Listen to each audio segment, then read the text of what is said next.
Breaking news చూస్తున్నాము. అంతర్జాతీయ మార్కెట్లో భారీగా పడిపోయింది వెండి ధర. ఒక్క రోజే 95,974 రూపాయలు తగ్గింది. కిలో వెండి ధర 3 లక్షలకు దిగువకు కిలో వెండి ధర పడిపోయింది. 24% నష్టంతో లోయర్ సర్క్యూట్ అయింది వెండి. అయితే అంతర్జాతీయ మార్కెట్లో బంగారం వెండికి వరుస నష్టాలు ఎదురవుతున్నాయి. ఒక్క రోజులో $90 పడిపోయింది వెండి. ఒకేసారి $500 కోల్పోయింది ఔన్స్ బంగారం ధర. అమ్మేవారు తప్ప కొనేవారు లేకపోవడంతో నష్టాలు చవిచూస్తుంది. ఒక్క రోజులోనే 95,974 రూపాయలు కిలో వెండి ధర పడిపోయింది. రైట్, ఇదే అంశానికి సంబంధించి మరిన్ని అప్డేట్స్ అందించడానికి మా అసోసియేట్ ఎడిటర్ సుకుమార్ అందుబాటులో ఉన్నారు. సుకుమార్, ఒక్కటేసారి 95,000 రూపాయలు తగ్గిపోయింది వెండి ధర. ఏంటి అప్డేట్స్ ఏంటి? ఇంకా తగ్గే ఛాన్స్ ఏమైనా కనిపిస్తోందా?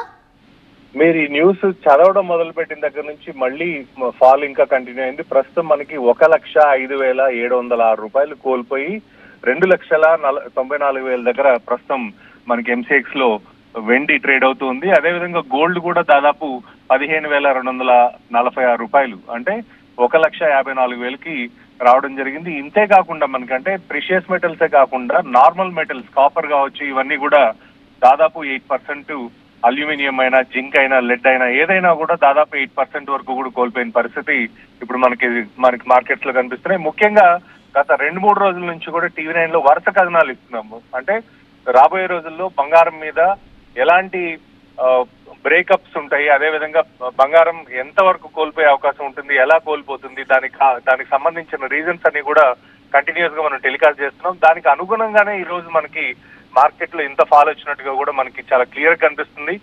గోల్డ్ కి, సిల్వర్ కి జనరల్ గా మనకి రెండింటికి మధ్య ఉన్న రేషియో ఏదైతే ఉందో ఆ రేషియో తగ్గుతూ ఉండడంతో ఏదర్ బంగారం అన్న పెరగాలి, లేకపోతే సిల్వర్ అన్న కిందికి రావాలి అనే కథనాన్ని కూడా మనం ఇచ్చాం.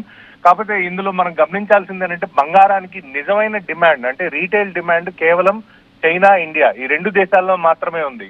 సో ఇలాంటి చోట్ల మన దగ్గర జనరల్ గా పెళ్లిళ్ళ సీజన్ లో కావచ్చు, ఎక్కడైనా ఒక 10 లక్షల రూపాయలు, 5 లక్షల రూపాయలు ఒక కామన్ మ్యాన్ బంగారంకి ఖర్చు పెట్టాలి అని అనుకున్నప్పుడు అంతకన్నా ఎక్కువ పెట్టే పరిస్థితి ఉండదు. అందువల్ల మనకి ఇటు ఇండియాలో కావచ్చు, అటు చైనాలో కావచ్చు డిమాండ్ కూడా తగ్గుతూ వచ్చింది రీటైల్ గా. కాకపోతే సెంట్రల్ బ్యాంక్స్ కొంటున్నాయి అని చెప్పి విపరీతంగా కొనడం జరిగింది. మరోవైపు సిల్వర్ విషయానికి వస్తే చైనా ఏం చేసిందంటే గత 4 నెలల ముందు వరుసగా వాళ్ళు ఈ ఫార్వర్డ్ కాంట్రాక్ట్స్ ఏవైతే కమోడిటీ మార్కెట్ లో ఉంటాయో వాటిని డెలివరీస్ తీసుకోవడం, అంటే ఫిజికల్ గా సిల్వర్ ని తీసుకుని వాళ్ళ గోడౌన్ లో దాచుకునే పరిస్థితికి వాళ్ళు వెళ్లారు. దీనివల్ల విపరీతమైన రేటు పెరగడం, అంటే దాదాపు 1,30,000 నుండి సిల్వర్ ర్యాలీ కనుక మనం చూస్తే దాదాపు ఇంకా 5 లక్షలు తాకుతుందా అనేటట్టుగా పరిగెట్టడం మనం చూసాం. కానీ ఇప్పుడు ఏమైందంటే చైనా ఇంపోర్ట్ మాత్రమే కాదు, ఎక్స్పోర్ట్ కూడా మేము ఓపెన్ చేస్తున్నాము, మా దగ్గర ఉన్న వెండి ఎవరన్నా కావాలంటే కొనుక్కోవచ్చు అని చెప్పి అనూహ్యంగా ఒక స్టేట్మెంట్ ఇవ్వడం జరిగింది. దీనివల్ల ఇప్పటి వరకు పానిక్ గా 4 నెలల నుంచి వరుసగా వెండి కొంటున్న చైనానే అమ్మడానికి ముందుకు వచ్చింది అంటే మార్కెట్లన్నీ కూడా ఒక్కసారిగా ఉలికిపడినట్టుగా మనకు కనిపిస్తుంది. అందువల్లనే సిల్వర్ లో వరుసగా మనకి నష్టాలు కనిపిస్తున్నాయి. మరోవైపు దాదాపు ఇంటర్నేషనల్ మార్కెట్ లో $89 సిల్వర్ పడిపోవడం అనేది మాత్రం ఇంత షార్ట్ టర్మ్ లో జరుగుతుందని ఎవరు ఊహించలేదు. ప్లస్ అదే విధంగా గత 4 నెలల నుంచి ఏదైతే ర్యాలీ తీసుకుందో ఆ ర్యాలీలో ప్రాఫిట్ బుకింగ్ కావచ్చు, కొంతమంది విపరీతంగా లాంగ్ వెళ్ళారు. అంటే సిల్వర్ అనగానే ఏదో ఎలక్ట్రికల్ వెహికల్స్ లో వాడతారు, అందులో వాడతారు, ఇందులో వాడతారు అని చెప్పి దీనివల్ల డిమాండ్ కూడా పెరుగుతుంది అని కొనుక్కుంటూ పోయారు. కానీ మనం గమనించాల్సింది ఏంటంటే సిల్వర్ లో కేవలం 800 మెట్రిక్ టన్నుల షార్టేజ్ మాత్రమే తయారీకి, వాడకానికి మధ్య గ్యాప్ ఉంది. ఆ గ్యాప్ ప్రకారం చూస్తే దాదాపు 2,10,000 కన్నా ఎక్కువ వెండి పెరిగే అవకాశం లేదని కూడా చాలా మంది అనలిస్టులు చెప్పుకుంటూ వచ్చారు. దీన్ని బట్టే ఇక్కడ ఎవరైతే వెండి క్రమంగా పెరుగుతున్న టైంలో చాలా మంది కొనుక్కుని లేకపోతే చాలా మంది ఇన్వెస్ట్ చేశారో వెండి మీద, సో ఇప్పుడు వాళ్ళందరి పరిస్థితి, వాళ్ళందరూ నష్టాల్లోకి వెళ్ళినట్టే అనుకోవచ్చా? ఖచ్చితంగా. ఎందుకంటే మనకి ఫస్ట్ నుండి కూడా, అంటే మీరు గమనిస్తే దాదాపు 3 నెలల నుంచి కూడా భారత ప్రభుత్వం వెండిని దిగుమతి చేసుకునే విషయంలో ఆంక్షలు విధించడం జరిగింది. ఎవరు పడితే వాళ్ళు ఇంతకు ముందులాగా ఇంపోర్ట్ చేసుకునే పరిస్థితి లేకుండా కూడా భారత ప్రభుత్వం చేయడం జరిగింది. అదే కాకుండా 2 రోజుల్లో బడ్జెట్ ఉంది, అంటే మనకి ఆదివారం రోజు బడ్జెట్ ప్రజెంట్ చేయబోతున్నారు. ఈ బడ్జెట్ లో కూడా బంగారానికి సంబంధించి కావచ్చు, అటు ఆర్బీఐ ఆల్రెడీ తీసుకున్న నిర్ణయాలు ఏవైతే ఉన్నాయో, అంటే మనకి లోన్ల విషయంలో బ్యాంకులకి ఆల్రెడీ సూచనలు ఇవ్వడం కూడా జరిగింది. వీటినన్నింటినీ బట్టి చూస్తే బంగారం పట్ల భారతీయులకున్న ఇంట్రెస్ట్ ని తగ్గించడానికి కూడా ప్రభుత్వం ఒకవైపు ప్రయత్నం చేస్తుంది. ఎందుకంటే ఇంత సడన్ గా మనకి ఒక్కసారిగా పెరిగిన ధరలు ఏవైతే ఉన్నాయి ఇవి అక్కడ సస్టైన్ అయ్యే అవకాశాలు తక్కువ ఉంటాయి. ఎందుకంటే జనరల్ గా మనకి పెద్ద పెద్ద రీసెర్చ్ సంస్థలు ఇలా ఒక ఫాల్ వచ్చే ముందు అందరికీ ఇంకా పెరుగుతుంది అని చెప్పి ఒక విధమైనటువంటి రిపోర్ట్స్ తయారు చేస్తుంటారు, మార్కెట్ రిపోర్ట్స్ అన్ని. వాటికి అనుగుణంగానే రీటైల్ ఇన్వెస్టర్లు ఎవరైతే ఉన్నారో వాళ్ళు ఉన్న బంగారాన్ని తాకట్టు పెట్టి ఆ డబ్బులు తీసుకొచ్చి బంగారం కొన్న వాళ్ళు కూడా మన ఇండియాలో ఎస్పెషల్లీ తెలుగు రాష్ట్రాల్లో చాలా మంది ఉన్నారు. వీళ్ళందరూ కూడా రేపు పొద్దున ఇబ్బంది పడే పరిస్థితి ఉంటుంది. ఎందుకంటే ఇంటర్నేషనల్ మార్కెట్ లో ఎక్కడా లేని డిమాండ్, అంటే రీటైల్ గా లేని డిమాండ్ ని ఏదైతే ఇప్పటి వరకు పెంచుకుంటూ పోయి ఫార్వర్డ్ మార్కెట్స్ లో కమోడిటీస్ లో పెంచుకుంటూ వచ్చారో అక్కడ కనుక చిన్న తేడా జరిగినా కూడా ఫిజికల్ గా ఎవరైతే గోల్డ్ కొని ఉంటారో వాళ్ళందరూ కూడా రేపు పొద్దున ఇబ్బందులు పడే పరిస్థితి ఉంటుంది. బ్యాంకులు కూడా దీనికి అనుగుణంగా, అంటే ఇప్పటి వరకు మనకి మార్కెట్ రేట్ ఎంత ఉంటే దాంట్లో 75 to 85% వరకు కూడా బ్యాంకులు లోన్లు ఇచ్చుకుంటూ పోయాయి.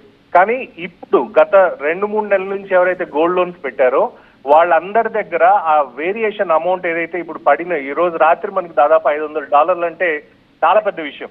ఇది సోమవారం వరకు ఎంత వరకు వెళ్తుంది అనేది మనకు తెలియదు. దీనివల్ల ఎవరైతే ఇప్పుడు గోల్డ్ లోన్లు రీసెంట్ గా తీసుకున్నారో 3-4 నెలల నుండి వాళ్ళందరూ కూడా సోమవారం నుండి బ్యాంకులకు పరిగెట్టాల్సిన పరిస్థితి ఉంటుంది. ఎందుకంటే ఆ మార్జిన్ మనీ ఏదైతే ఉందో, అంటే ఈ పడిన అమౌంట్ ఏదైతే ఉందో ఇది బ్యాంకులకు డిపాజిట్ చేయకపోతే వాళ్ళు ఆప్షన్ వేసే పరిస్థితి కూడా ఉంటుంది. ఎందుకంటే ఇలాంటి పానిక్ సిచ్యువేషన్ లో జనరల్ గా బ్యాంకులు రిస్క్ తీసుకోవు కాబట్టి ఇలాంటి సమయంలోనే ఎవరైతే ఇప్పటి వరకు లోన్లు తీసుకుని బంగారం మీద పెట్టుబడులు పెట్టారో వాళ్ళందరూ కూడా బ్యాంకులకి డిపాజిట్ చేయాల్సిన పరిస్థితి నెక్స్ట్ వీక్ లో మనకు కనిపిస్తుంది.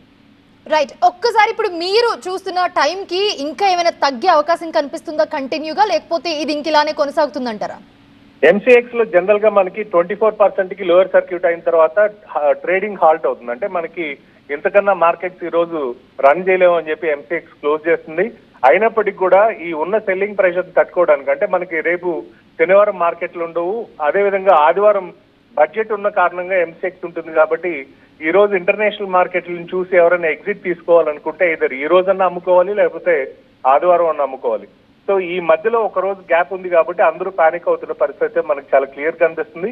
దీనివల్ల ఎంసీఎక్స్ జనరల్ గా సర్క్యూట్ ఫిల్టర్స్ ఉంటాయి. అంటే మనం సాయంత్రం కనుక గమనిస్తే 15% తగ్గగానే ఎక్స్చేంజ్ హాల్ట్ అయిపోయింది. అంటే కొత్తగా లావాదేవీలు జరగకుండా వాళ్ళు రెస్ట్రిక్ట్ చేయడం జరిగింది. తర్వాత ఓపెన్ చేసిన తర్వాత ఒక్కసారి ఇంకో 10%, అంటే దాదాపు 25% వరకు కూడా మార్కెట్ లోయర్ సర్క్యూట్లు అయినాయి. సో దీన్ని బట్టి చూస్తే మనకి చాలా క్లియర్ గా కనిపిస్తుంది అంటే ఎవరైనా అమ్మడానికి ముందుకు వస్తున్నారు తప్ప కొనేవాళ్ళు మాత్రం మనకి ఎంసీఎక్స్ లో కావచ్చు, అటు కమోడిటీ మార్కెట్స్ లో కావచ్చు ఎక్కడ కనిపించడం లేదు. అదే విధంగా ఇంటర్నేషనల్ మార్కెట్స్ పరిస్థితి కూడా అదేలాగుంది. అంటే మనకి ఏదైతే లండన్ మెటల్ ఎక్స్చేంజ్ ఉందో ఆ లండన్ మెటల్ ఎక్స్చేంజ్ లో కూడా మనకి మార్జిన్ కాల్స్ అంటారు. ఇప్పటి వరకు ఎవరైతే కాంట్రాక్ట్స్ అంటే కమోడిటీ మార్కెట్లు ఇన్వెస్ట్ చేశారో వాళ్ళు దాదాపు 15 to 20% మార్జిన్ కట్టి కిలోలు కొద్ది బంగారం వెండి కొంటూ ఉంటారు. ఎప్పుడైతే ఈ రేట్ తగ్గిందో ఆ డిఫరెన్స్ అమౌంట్ కనుక వాళ్ళు పే చేయకపోతే, ఎందుకంటే రేపు శనివారం అదేవిధంగా ఆదివారం ఇంటర్నేషనల్ మార్కెట్స్ అని క్లోజ్ ఉంటాయి కాబట్టి సోమవారం రోజుకి మార్కెట్లు మరింత పతనమయ్యే అవకాశాలు మనకి చాలా ఎక్కువ కనిపిస్తున్నాయి. ఎందుకంటే మార్జిన్ కాల్స్ వస్తాయి. మార్జిన్ కాల్స్ కి అమౌంట్ కనుక పే చేయకపోతే సిల్వరు అదేవిధంగా గోల్డ్ కూడా మరింత సెల్లింగ్ ప్రెషర్ ని ఎదుర్కొనే అవకాశం ఎక్కువ ఉంటుంది. Right, thanks for the update Sukumar.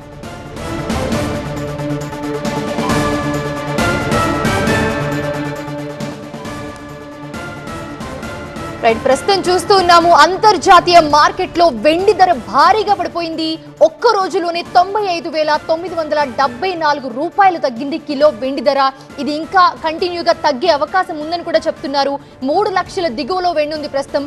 24% నష్టంతో లోయర్ సర్క్యూట్ అయింది వెండి.